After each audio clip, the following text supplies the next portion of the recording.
What do you want, coffee? Come and get it. You gotta come on camera.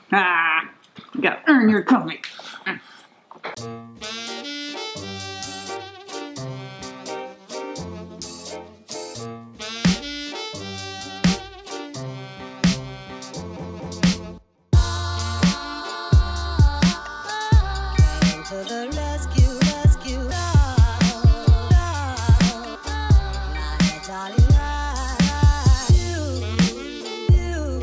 It's my favorite workout day. It's chest day, and it's Friday, even though it's 38. We put our new weights over here. I'm gonna tell on Ben. He said, I got some girl weights, honey.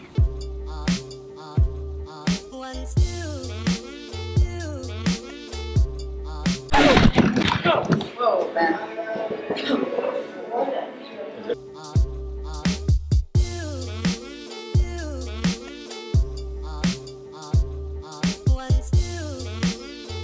This is a new exercise. We've never done military press before, so we're just learning it. 2, 3. One thing that was really cool about this morning's workout was it celebrates 3 months that we've been working out as a family. This is the 90-day mark. Oh yeah. In some senses, that was like the hardest part to get through, and we stuck with it. We didn't miss one day, I don't think. I mean, besides traveling, which is a huge accomplishment for starting off a workout. The first 90 days is the hardest part, especially when you're working out in the garage in the winter time.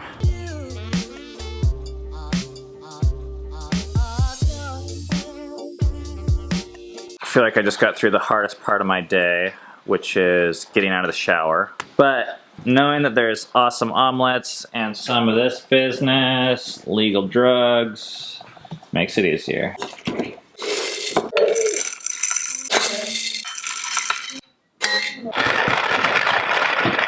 Just trying to like take care of this wine and put it away, and I found this candy cane shot glass, which is yours? Yes. All right, I don't think we need that anymore.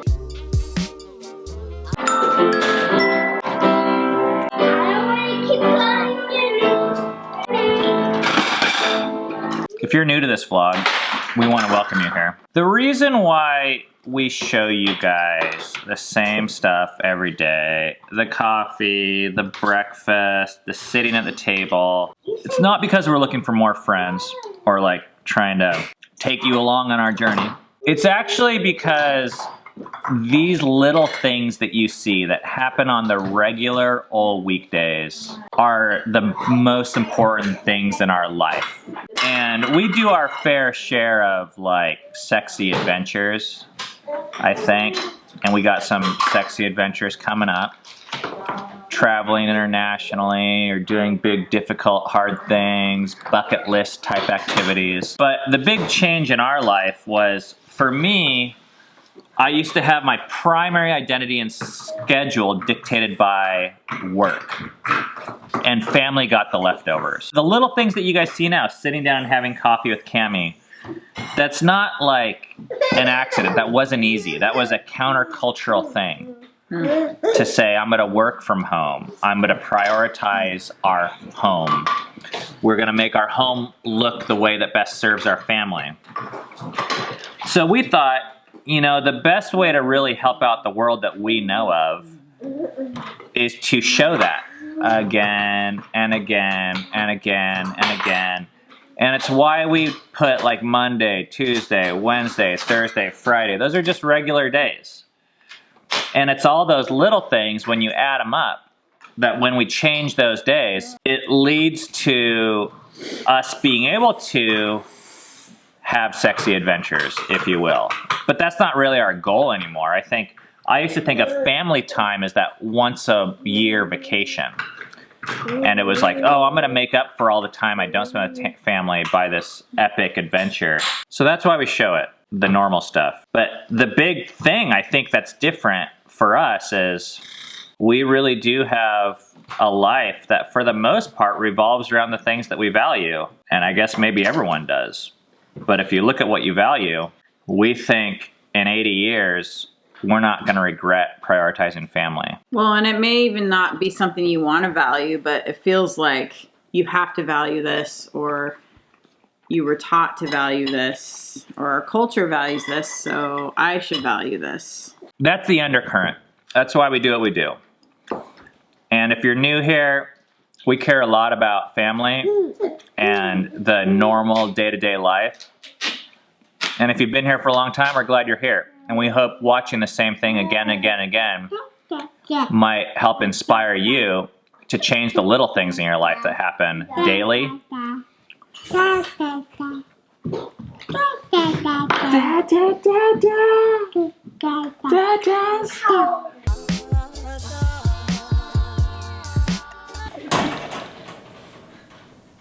Caleb and Brian.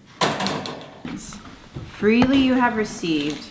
Cammie is doing some reading with the kids. I'm going up to the office to finish up some writing for the week.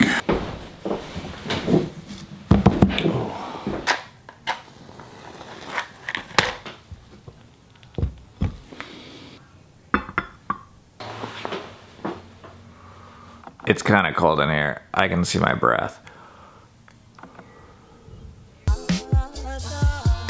While Ben is writing, the kids are doing Shabbat cleanup, which happens every week. Shabbat cleanup is important to us because we really want to be able to rest Friday night and Saturday. It's our rest time every week, and Shabbat cleanup kind of helps facilitate a lot of that. And it's our deep clean day. I divvy up all the jobs here for everyone.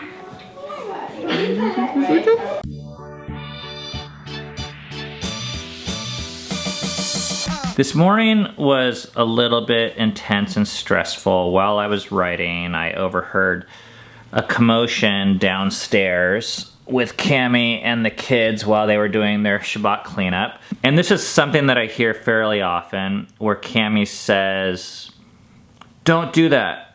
And then she says, "Stop it, this is the last time I'm gonna tell you." And then 3 minutes later she says, "This is your final warning. If you don't do this, then I'm gonna do something. I'm gonna give you a consequence." I'm gonna give you a warning. No, So I come out, and one of our kids, who we're not going to name because it's just not important, I came down really hard. But it's different than how I would have done it in the past. I think in the past I would have been really frustrated and really reactionary. This time I waited 5 minutes, and then I came down and I said, "You are walking a fine line, and you are in dangerous territory. And you ignored a final warning. You were arguing with your mother. Then you started arguing with me. And when that's happening, I know things are not going to be going well for you." I don't know. That's just what it took. And we issued some consequences that were pretty severe, like for our family. And that's actually a tricky thing too, coming up with appropriate consequences, because the easiest thing is to like send the kid maybe in timeout, like to their room. We don't like doing that because I don't like the kids to be isolated during their discipline. The second easy thing to do would be to like give them more work, like the Shabbat cleanup. I don't like using work as discipline because I feel like it turns work into something that we see as negative, which is already hard.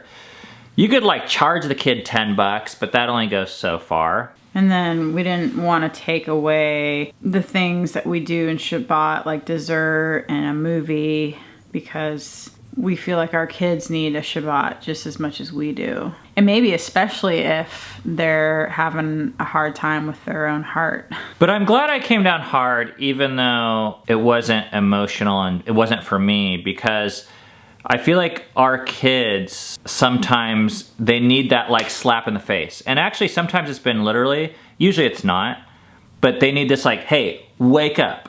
Because what was happening, the way Cammie was doing it in this particular case, was I just watched the kid like going down this route, just destroying themselves. I mean, they were literally leaving a pathway of destruction of like the stuff. They were just trying to express their anger, and it was like not going good. And I think it was gonna go worse. For parents, I can see when our kids are doing this. And, you know, I'm not saying physical pain is always the answer, but some sort of like wake up call. And it's harder for me to see this. And this is where I think it's cool that Ben has strengths where I'm weak and I have strengths where he's weak. So I was able to lean on that, and I said, I saw something where I saw this kid wreaking havoc in like 3 different places in like 5 minutes, but I didn't see it the way Ben saw it, which was like, whoa, you're... Anyways, this is something that has been helpful for us. We've started using recently, and we've adapted it, and it's called a Teen Heart Journal. We've had the kids answer these questions. I'm just gonna read these questions here.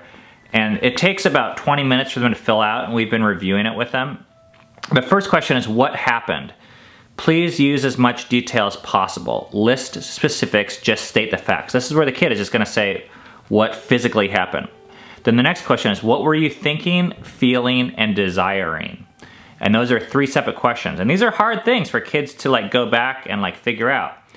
Then the next question is, how did you respond to the situation? This is for the kid. The next question is, what were you believing that caused you to respond this way? That's actually a tough one. It's a tough one for parents to figure out, and I don't expect kids to know this, but I think it's important that we get to this as parents. The next question is, what was the short-term result? What happened as a result of your behavior? The next question is, what are the long-term results if you continue to do these actions? The next question is, what could you believe that could result in different actions?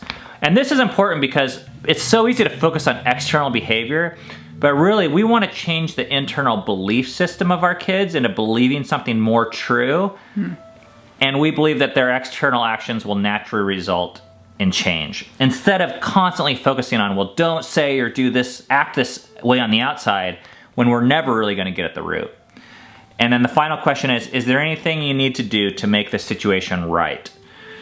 That might be making an apology, paying someone back. I'll post a link to what we use. This is like a working rough draft. We just started implementing this a few months ago, but it's actually been really helpful for us. Our kids have filled these things out, and we've looked at their answers and been like, whoa, like that's what's going on in there.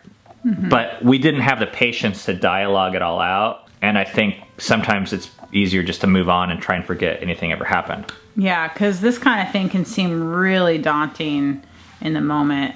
I gotta go make dinner. So I'm going to give you all. No, I don't need all of it. I just need some. Oh, some? Okay, that's fine. That's good. Okay. Regular chives. Okay.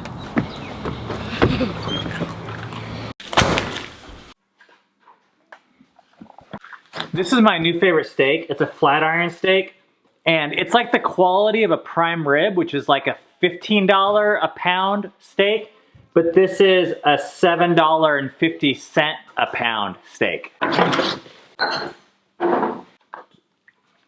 the top, let it out. We already have some heat on it. You want to read this? Oh. Dad, I did. No.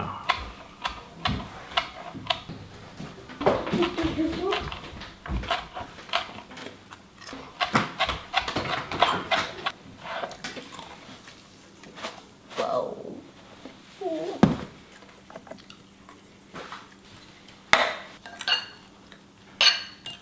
Yes, ma'am.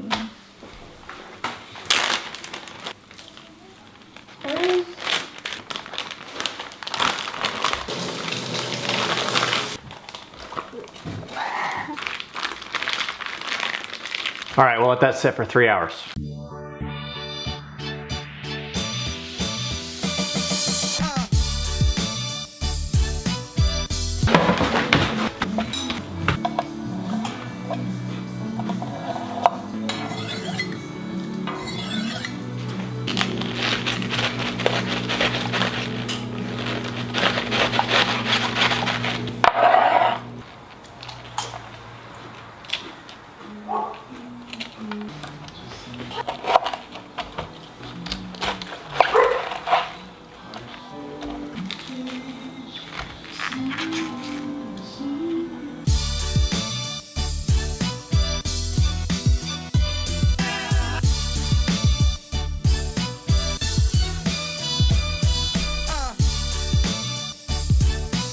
Look how beautiful that is.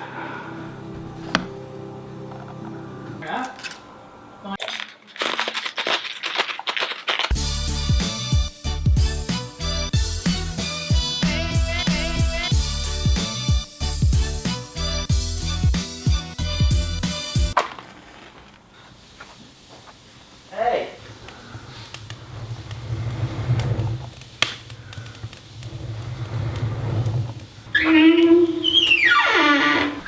I am really excited right now. First of all, I think this could be the last fire of the season, because check it out. It is 58 degrees in here right now because we've had our heat off and stuff. And it's actually 57 outside, but look at this. Look at the next days. 64, 77, 78, 69, 66, 71, 66, 69, 75. I think we're getting into warmer weather. And the firewood situation is perfect because look, that's all full right there. And we're used all the firewood up here. We have these 3 pieces that we can use today. So all summer, that thing will be full and beautiful looking, and we'll have all the firewood cleared out here. Yes. Okay, we got the coals heating up here. We're gonna be grilling those artichokes there, which is gonna be awesome. There's garlic and oil and lemon juice there. We got our steaks we're gonna cook. We're getting ready to drink some beverages and smoke some cigars because a bunch of people are showing up in about 45 minutes. We got dancing going on here. Stuff for communion. This is my balsamic blue cheese dip for the artichokes. It is another week. I don't even remember what happened. It's a blur. We're running more to get ready for our marathon. Ben took me to a really nice restaurant. Oh, yeah. And that was really fun. I saw a request in the comments for us to talk about our Shabbat more. I think we're going to do that at some point. Well, I'd like to show that somehow. I'm just not exactly sure how because it's kind of a sacred time for us. So I have to figure that out. We are happy to show you guys, and we hope that whatever you guys are doing, you guys are able to find rest in the physical, emotional, and relational areas of your life, because we believe we are creatures of rest and we're not made to always work. See you guys next week. Shabbat Shalom.